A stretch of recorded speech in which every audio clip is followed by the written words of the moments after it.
8 de la mañana, 20 minutos, seguimos en el programa Revista de la Mañana de la U 90.4 FM Stereo y vamos a hablar de un tema de gran relevancia porque cada 12 de octubre se celebra una fecha muy importante y también particular porque pues en Colombia se conoce este día como el Día de la Raza y también conmemora la llegada de Cristóbal Colón al continente americano. Pero sin embargo, pues estamos invitándolos hoy o queremos invitarlos hoy a cuestionar también este relato del descubrimiento y también a reconocer pues la resistencia, la memoria y la dignidad de los pueblos indígenas que fueron colonizados pues precisamente por esta colonización europea. Para este tema tenemos al profesor Andrés Castiblanco, quien es docente de la maestría en investigación social interdisciplinaria de la Universidad Distrital. Así que lo saludamos, profesor Andrés, muy buenos días.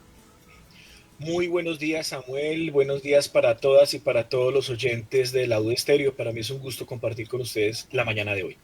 Profesor Andrés, para entrar en contexto y también para que la gente o los oyentes que nos están escuchando sepan de qué vamos a hablar hoy, qué significa hoy pues el Día de la Raza en un contexto obviamente histórico y también qué significa la descolonización. Bueno, pues en primer lugar contarle a los oyentes que desde el año 2021 en Colombia no se celebra propiamente el Día de la Raza o se conmemora el Día de la Raza, sino se conmemora el Día de la Diversidad Étnica y Cultural, que en ese momento el Ministerio de Cultura, hoy Ministerio de las Culturas y las Artes, consideró, digamos, la aplicación de algo que nosotros habíamos anunciado como país en la Constitución de 1991, y es que nosotros somos una nación pluricultural. ¿Eso qué significa? Pues significa finalmente que desde el año 2021 nosotros estamos aplicando una normativa que se había hecho hacía 30 años y era que como somos una nación pluricultural, nosotros reconocemos el 12 de octubre como un día de la diversidad étnica y cultural que precisamente en términos normativos y en términos más nominales pondría fin al concepto del Día de la Raza que se instaló de una manera histórica de tipo colonialista. Profesor Andrés, usted nombra algo muy importante y es que desde 2021 se resignificó esta fecha. Cuéntenos qué papel juega esta resignificación del 12 de octubre en la comunidad. Yo creo que es un ejercicio de devolución, de retribución a las culturas y a las diversidades en el país, en la medida en que el 12 de octubre fue señalado históricamente como el día en que Colón se arribó a las costas de lo que era la Vía Yala. Y en ese momento se habla del encuentro, que más que encuentro fue más bien un choque entre dos culturas o dos mundos culturales completamente distintos y que, digamos, implicó que, por ejemplo, en Colombia, en el siglo XIX y en el siglo XX se hicieran ejercicios de rehispanización que fueron parte de la recatolización, por ejemplo, en el siglo XX con la República Conservadora, y que con ello se instaurara alrededor del 12 de octubre un concepto de raza. Recuerden también que a principios del siglo pasado se practicaba una creencia, una noción supuestamente racionalista llamada la eugenesia. Y la eugenesia planteaba que había unas razas bien nacidas frente a unas razas pues no digamos, bien conservadas, bien construidas, entonces se había creado ahí una mitología, se trasplanta una mitología donde lo blanco es lo superior, entonces lo indígena, lo afro, lo rom, lo raizal se convierten en inferioridades. Esas prácticas se quedaron de tal manera que se crea ese concepto de raza, que es un concepto que no es biológico, es un concepto netamente creado en el contexto sociocultural y con él lamentablemente pues nos quedamos con una versión de la historia en la cual hay una celebración de las razas, pero realmente se deja en un nivel superficial ese encuentro de las razas y se oculta precisamente lo que en algún momento el sociólogo portugués pues cancelado Boaventura de Sousa plantea como esos epistemicidios, es decir, la anulación de los saberes otros. Entonces, digamos, este ejercicio histórico hace que necesariamente haya una posibilidad en, digamos, a finales del siglo XX, de empezar a reconocer precisamente desde un punto de vista postcolonial lo que implica un concepto tan pesado como raza y que tenía que ser transformado a raíz de algo clave que va más allá de nosotros, y es que biológicamente somos diversas y diversos. Y eso implica que más allá de la cultura, nosotros tenemos que atender como humanidad al principio de la diversidad. Profesor, es un gusto saludarlo, tenerlo nuevamente aquí en la UD Estéreo con nosotros. Y, profe, hablemos un poco entonces desde el 2021 hasta la fecha, qué se ha realizado por parte, en este caso de Colombia, tanto de las organizaciones civiles,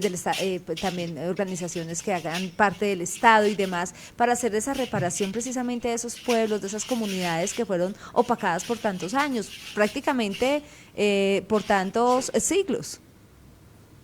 Yo creo que hay varios escenarios. Por ejemplo, en el mundo indígena, y con un gran saludo, un gusto verte de nuevo, digamos que en el mundo indígena, digamos, está el tema de los días el día del indígena, el día, digamos, del campesino, digamos, hay unas construcciones que han ido de manera a liminar, atendiendo, digamos, un reconocimiento a cada actor, el día de los pueblos afrodescendientes, el día de los pueblos raizales, digamos, cada uno tiene su día. Y esta diáspora de reconocimiento yo creo que tiene un hito muy importante, por lo menos en lo que respecta a este último periodo, y es la creación de un Ministerio de la Igualdad, porque es que precisamente el proceso de consolidación de reconocimiento y de visibilidad de la diversidad viene en un ejercicio que incluso vincula la Cátedra de Educación Afrocolombiana, que vincula movimientos de reconocimiento de comunidades indígenas. Lo hemos visto en las últimas 2 décadas con el reconocimiento de la emergencia de los pueblos muiscas o de las poblaciones que se reconocen dentro de la raíz muisca. Y así, de esta manera nos vamos dando cuenta, inclusive con el tema de las diversidades de género, lo que ha sido la lucha y el avance de el espacio que ha ido ganando la comunidad LGBTQ+, la comunidad queer. Digamos, en cierta forma, se han dado como hitos pequeños, que pequeños no lo digo porque sean pequeños, sino porque son, digamos, de parte de cada comunidad, de cada diversidad se ha ido avanzando, inclusive con las diversidades cognitivas, las diversidades que, digamos, atañen a esos puntos que hacen parte de las conformaciones biológicas, biosociales, a un punto en que llegamos a un hito muy importante y es la consolidación de un Ministerio de la Igualdad, con sus altas, con sus bajas, por lo menos en Colombia. Eso ha sido un hito a nivel nacional que hayamos logrado construir un ministerio completo que atienda a las diversidades. Profesor, en ese sentido, entonces, ¿cómo se podría abordar la descolonización desde la historia, pero también desde la cultura de Colombia? Yo creo que un primer ejercicio que debe darse es mirar cómo todas estas reivindicaciones sociales, o bueno, se ha venido dando, pero muy paulatinamente, porque aún existen instituciones, por ejemplo, educativas, que siguen llamándole al 12 de octubre el Día de la Raza. Inclusive los medios de comunicación todavía insisten en el Día de la Raza porque pues finalmente no ha sido un tema que haya sido precisamente puesto en el plano de la educación de una manera diáfana o de una manera masiva. Y recuerden que aquí en Colombia vivimos una lógica fragmentada, una lógica que está instalada en pensamientos insulares, en construcciones que están aisladas unas de las otras. Y precisamente eso ha sido un palo en la rueda de las posibilidades que frente a un poscolonialismo o un decolonialismo uno pueda construir con la sociedad. Yo pienso que un ejercicio fuerte que se viene dando, digamos, en la academia de la educación superior, pero también se viene dando en algunos reglones del panorama de la investigación social y cultural, es empezar a pensar las problemáticas sociales de manera transversal, digamos, en el sentido en que empieza no solo a pensarse desde la lógica que históricamente nos ha legado el aparato metodológico occidental de análisis, sino hoy en día se tiene en cuenta las lógicas propias de los territorios para pensar las realidades. De ahí que el mismo Ministerio de la Cultura, el MINCultura del 2021, ya no es el MINCultura del 2021, sino es el Ministerio de las Culturas, las Artes y los Saberes, porque precisamente eso es un ejercicio de apropiación, no solo de un discurso, sino de una necesidad simbólica social, y es empezar a reconocer la diversidad. Entonces me parece que ya se han ido dando unos pasos muy importantes. Yo creo que no son cambios que se dan de la noche a la mañana. Fíjese que la consolidación para reconocernos como una humanidad y no como el siglo del hombre o el momento del hombre, por ejemplo, en esta perspectiva discursiva de género, ha demorado aproximadamente más de 50 años para que una persona, por ejemplo, públicamente reconozca que en su saludo dice todas y todos, o que por lo menos cuando en los textos académicos ya no decimos la evolución del hombre, como se decía por lo menos hace un siglo, sino que ya ha tenido que pasar una serie de movimientos que han colonizado, que se han instalado como elementos de colonización y poscolonización frente a los lenguajes, frente a los discursos, frente a la manera de educar sobre la diversidad y sobre lo que somos. Profesor, hablemos también un poco de cómo ha cambiado la cátedra en los colegios, en las escuelas, porque yo creo que a usted y a mí nos tocó que en el colegio el día de la raza, izada de bandera, nos disfrazaban de Cristóbal Colón y no, eso era un orgullo pues estar celebrando este día. Y cómo ha cambiado desde el 2021, cuando ya se le dio el significado que debió haberse le dado a esta fecha, cómo ha sido esa cátedra en los colegios para empezar a crear esa cultura desde la infancia. Yo creo que algo muy importante es que nosotros fuimos criados con ese sistema clásico del Día de la Raza, inclusive por esta época, bueno, en el mes de agosto nos correspondía hacer las 12 chozas de la Fundación de Bogotá, entonces eso era para mí una tortura que no, mi motricidad fina no ha sido muy grata en mi vida, era una tortura hacer las 12 chocitas con la iglesia y ponerlas en el triplex y sembrar las 12 chocitas o con plastilina o con lo que fuera, y para el Día de la Raza pues precisamente nadie quería ser indígena porque nos tocaba vestirnos de costales, porque se asumía que era más fácil hacer los taparrabos y las mantas con costales, y eso era súper incómodo. Entonces todos queríamos ser españoles porque era más fácil vestirse de español que de indígena. Fíjate que todas estas relaciones que inclusive pasan por la estética, por la forma de lo que llama la filósofa mexicana Katia Mandoki la estesis. La estesis, digamos, implica que en la vida cotidiana y las construcciones de sentido, entonces están dadas las formas de cómo eso se construye o eso se va viabilizando desde una noción o un gesto o unas formas que en la estética están afectadas. Entonces, fíjate que con el paso del tiempo, digamos, en la escuela pública, por lo menos que fue donde yo he sido maestro, digamos que ha sido una construcción constante de controvertir precisamente las fechas, controvertir por ejemplo, si la fundación de Bogotá realmente es la fundación de Bogotá, si Bogotá ya existía antes de que yo le dijeran Bogotá, como pueblo muisca, como nación muisca, como pueblo indígena, como pueblo ancestral. Entonces, digamos que esta clase de relaciones han ido como variando con el tiempo y han, digamos, generado nuevos procesos. Hoy en día la escuela es un poco más reflexiva, ustedes lo pueden ver a través inclusive de los medios masivos, hay digamos, influencers que son maestros de escuela, como por ejemplo le pasa al profe Jordi, que es un influencer, que es profesor de escuela pública, y a través de estas ventanas que nos permite ver la escuela, antes no las teníamos, antes la escuela era un lugar allá del cual se hablaba y no se conocía nada, hoy en día tenemos más ventanas para saber cómo se trabajan las diversidades, cómo hay una propuesta desde las aulas, inclusive a través de proyectos pedagógicos que reconocen la posibilidad de construir otras formas de conmemoración, otras formas de patrimonio, inclusive si ustedes lo rastrean a través del Instituto Distrital de Desarrollo Pedagógico, el IDEP, hay bastantes investigaciones hechas por maestros en el aula donde han implementado proyectos de aula a partir del reconocimiento de la diversidad. Entonces yo creo que hemos tenido un impulso muy importante. Yo diría que el 2021 es un hito normativo, digamos que es un cumplimiento de una norma de la Constitución del 91, es decir, 30 años después aplicamos algo que ya se había decretado en la Constitución del país, pero digamos que en términos de procesos, uno diría que el 2021 no conforma un hito, es simplemente parte, digamos, de una adecuación que ya venía orquestándose. Inclusive uno plantea o uno le puede hacer el seguimiento de estas políticas, por lo menos en lo público, desde el año 2008, desde el año 2010, desde el año 2005 más o menos, en que las maestras y los maestros comienzan a transformar mucho de las prácticas, y aunque no es masivo, es un ejercicio que ya se está haciendo a nivel escolar, a nivel privado también se está haciendo. Profesor Andrés, digamos que es una fecha muy especial para conmemorar. A veces considero no se le da la importancia que se merece en términos de ciudadano a pie, por supuesto, porque sabemos que desde la universidad distrital ni más faltaba, claro que se le da, y muchísima.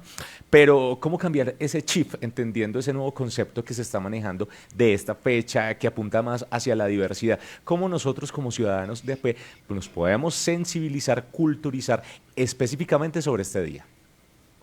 Yo creo que inclusive tomando lo último que nos dicen, no es de culturizar, porque todos tenemos cultura, el problema es la educación que tenemos para comprenderla. Yo pienso que hay un ejercicio que se está dando hoy en día y podría ser una invitación también, independientemente del gobierno, de los intereses que estén detrás o que estén configurando el paisaje de esto que está sucediendo.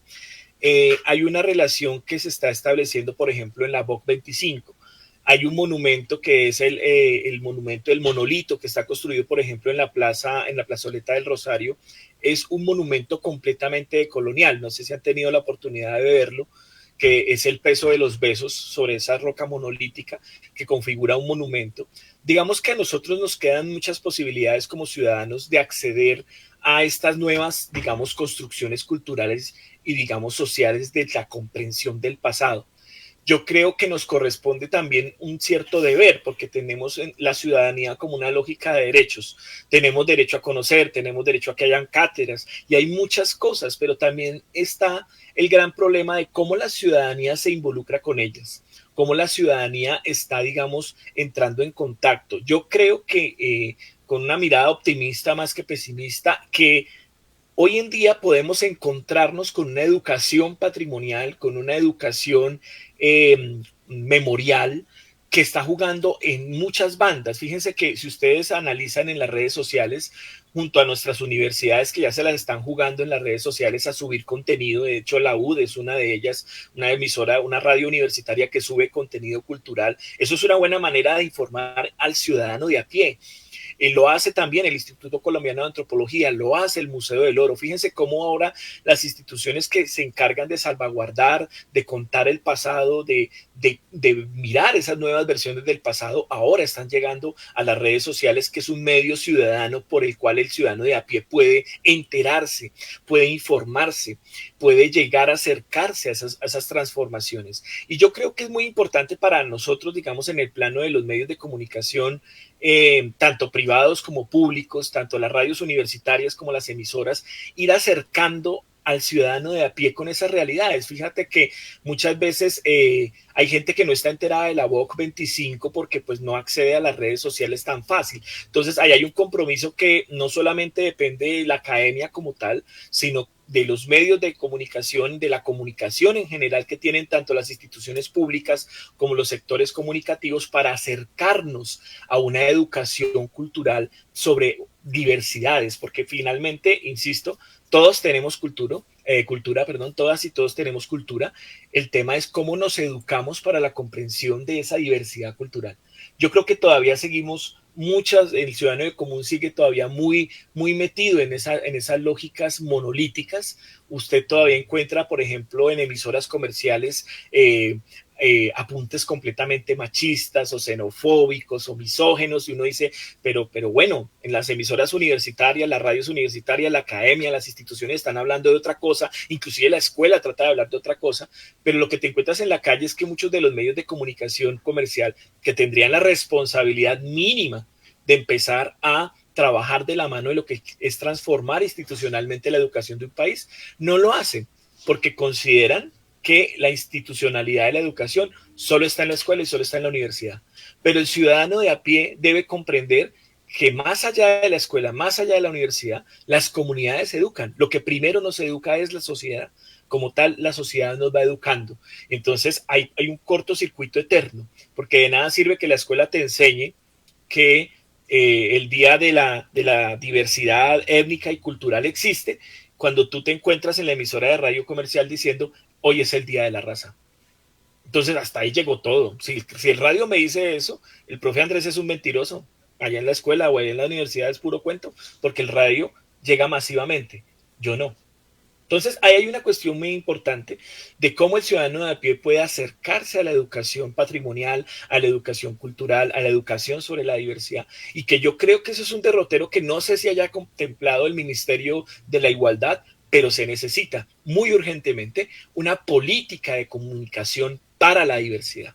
que no solamente implicaría a las radios universitarias que la sospechan, no la tienen, la sospechan, pero digamos que por lo menos haya un ejercicio, por lo menos desde el establecimiento nacional, de pedirle a las radios privadas y a las radios públicas un ejercicio de máxima difusión, porque el ciudadano de a pie muchas veces no está en los lugares de educación, está en la calle. Hay que educar en la calle. Yo creo que la Voc 25 es un buen ejercicio para educar en la calle, para educar al ciudadano de a pie, que es la pregunta a la que usted me está haciendo alusión. Profesor Andrés, muchísimas gracias por su tiempo. Lamentablemente, pues el tiempo en la radio vale oro, así que de verdad, de nuevo, muchísimas gracias por su tiempo y por también contarnos un poco más sobre el Día de la Raza y específicamente la descolonización. Bueno, muchas gracias a ustedes por la invitación y pues gracias por estar aquí en el dial. Nuevamente, profesor Andrés, muchísimas gracias y recordemos que aquí en Revista de la Mañana estábamos al diálogo con Andrés Castiblanco. Él es docente de la Maestría en Investigación Social Interdisciplinaria de la Universidad Distrital, quien nos estaba comentando un poco acerca del Día de la Raza, o ya desde 2021 llamado pues Día de la Diversidad Étnica y Cultural de la Nación Colombiana, y gracias a la resolución 0138 del 31 de mayo de 2021, recordemos que también estábamos, por supuesto, invitando a cuestionar relato del descubrimiento y también a reconocer esta resistencia y esta memoria que dan los pueblos indígenas frente a la colonización europea. Siendo las 8:41 de la mañana, vamos a tomar una pausa musical y volvemos aquí en Revista de la Mañana con la programación e información que tenemos para todos ustedes.